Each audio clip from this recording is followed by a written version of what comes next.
Good day, doctor and my fellow friends. My name is Ng Xiaoning, and this video is dedicated for the course BOI 207 General Microbiology. In this video, I'm going to demonstrate aseptic technique to transfer microorganisms from broth to plate.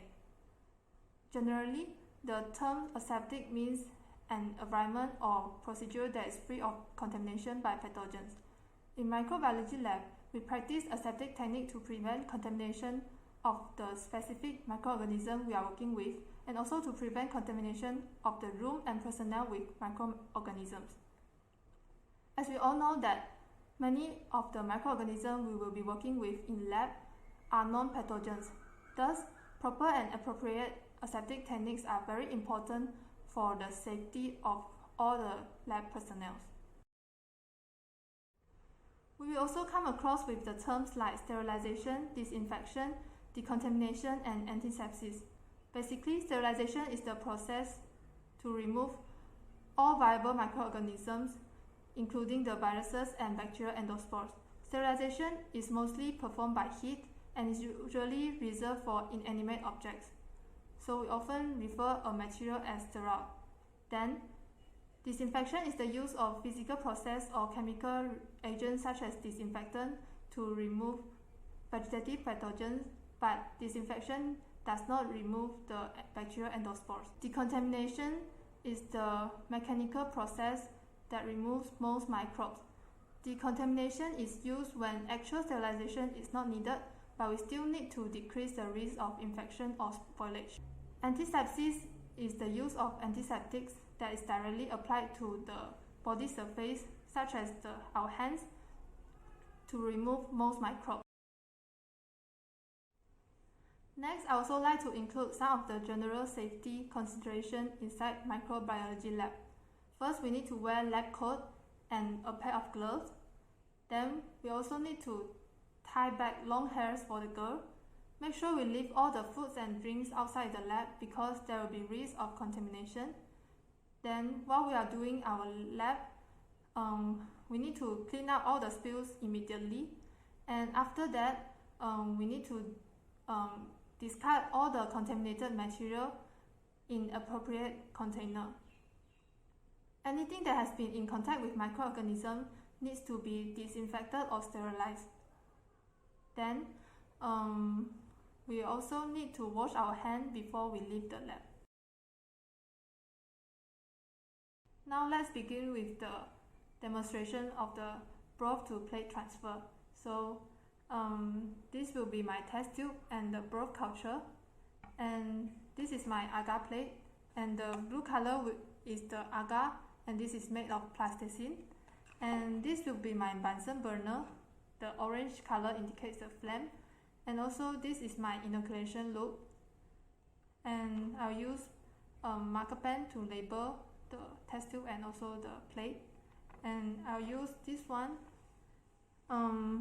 because it looks alike with the real inoculation loop, with the top looks like this, but this one is actually used for the ears. And before we start the process, we need to clean the workbench first, so I'll use the alcohol wipes to clean my workspace.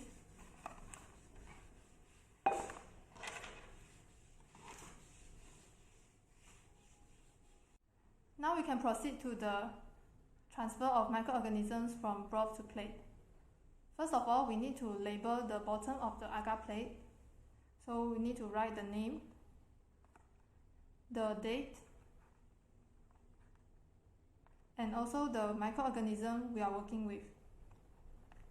For the demonstration purpose, I will label it at the lid, but by right we should label it at the bottom. Then we'll check the broth culture. As we can see that there is some sediment settled at the bottom, so we need to resuspend them. So hold at the top of the tube and flick the tube to resuspend them. Make sure we do not invert the tube because sometimes the lid will have some space at the top, and if we invert it, we'll pour the bacteria all over. Then, in case we use a screw cap, if we invert the tube, the liquid is now inside of the lid, and when we remove them, it will drip all over to the surface. After we have done resuspending the microorganism inside the broth culture, there will be no sediment, and we can proceed with the sterilization of inoculation loop. So we'll grab the inoculation loop far back on the handle as if we are going to write with it. Then we'll sterilize the loop by passing it through the flame of Bunsen burner 2 to 3 times. Then wait about 10 seconds for the loop to cool. Then, while still holding the inoculation loop on the hand, we'll use lower part of the same hand to open the lid of the tube. And now we can sterilize the mouth of the tube by passing it through the flame 2 to 3 times. This will kill the microorganisms on the opening of the tube. Then we can carefully insert our inoculation loop inside the tube and make sure we do not touch the side of the tube. Then when we pull it out back, we'll notice the film across the inoculation loop, just like when we blow the soap bubbles. So we can sterilize the mouth again, and then replace the lid of the tube. Just now we used the straw as inoculation loop, thus we cannot observe the film after we take the microorganism. So I will be using this tool to show you how the film will look like after the inoculum has been transferred to the loop.